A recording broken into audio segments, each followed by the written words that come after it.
Hai semuanya, perkenalkan namaku Lala. Aku baru saja mendapat juara di ajang lomba desain logo sebuah produk makanan. Hadiahnya nggak tanggung-tanggung loh, piala dan uang tunai sejumlah 10 juta rupiah. Wow, banyak sekali kan nominal hadiahnya. Uangnya mau Lala tabung di bank supaya mendapat keuntungan yang banyak sekali. Tunggu dulu, yang Lala tahu di bank ada sistem bunga tunggal dan bunga majemuk.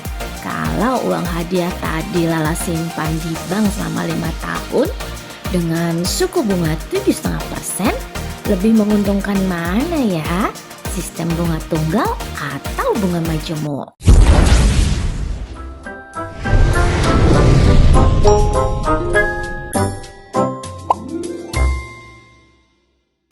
Ketika Lala memasukkan uangnya ke bank, uang tersebut kemudian menjadi modal bagi bank. Dalam jangka waktu tertentu, modal tersebut dikembalikan beserta biaya lainnya.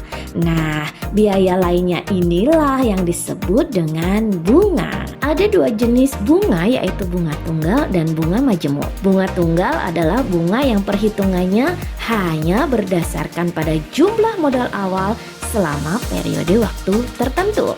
Sedangkan bunga majemuk yaitu bunga yang besarannya akan muncul di setiap akhir suatu periode dan mempengaruhi besar modal serta bunga pada setiap waktu.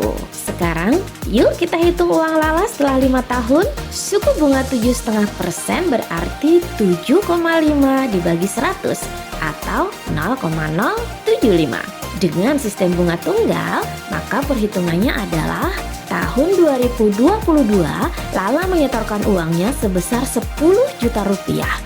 1 tahun berjalan, dia akan mendapatkan bunga sebesar 0,075 dari 10 juta rupiah, yaitu 750.000. Sehingga pada tahun 2023 tabungannya berkembang menjadi 10.750.000 rupiah. Karena pada sistem bunga tunggal suku bunganya tetap, maka pada tahun berikutnya yakni 2024, modal yang sudah berjumlah 10.750.000 rupiah akan bertambah sesuai bunganya, yakni 750.000 rupiah, sehingga menjadi 11.500.000 rupiah. Dan perhitungan tersebut berulang di tahun berikutnya. Duh, ribet ya kalau pakai cara manual. Ada nggak sih cara yang lebih simpel buat menghitung bunga tunggal? Ada dong. Bunga tunggal dapat dihitung dengan rumus berikut. Mari kita hitung tabungan Lala setelah 5 tahun.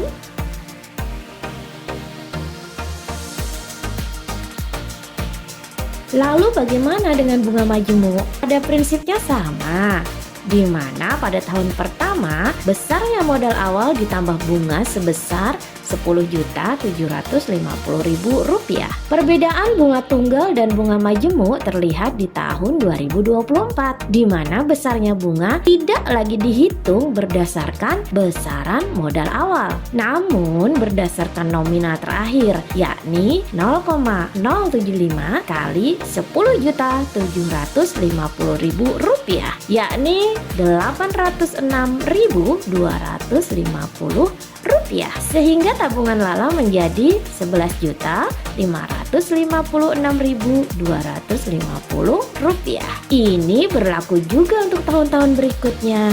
Nah, ribet lagi kan hitungnya? Kita tinggal menggunakan rumus ini. Ayo kita hitung tabungan Lala setelah 5 tahun.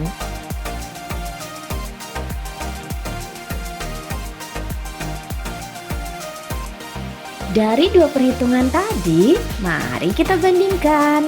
Tabungan dengan modal awal 10 juta rupiah setelah disimpan selama jangka waktu 5 tahun dengan suku bunga 7,5% ternyata menjadi 13.750.000 rupiah dengan sistem bunga tunggal, dan menjadi 14.356.000 rupiah dengan sistem bunga majemuk. Dari sini terlihat bukan mana yang lebih menguntungkan bagi Lala?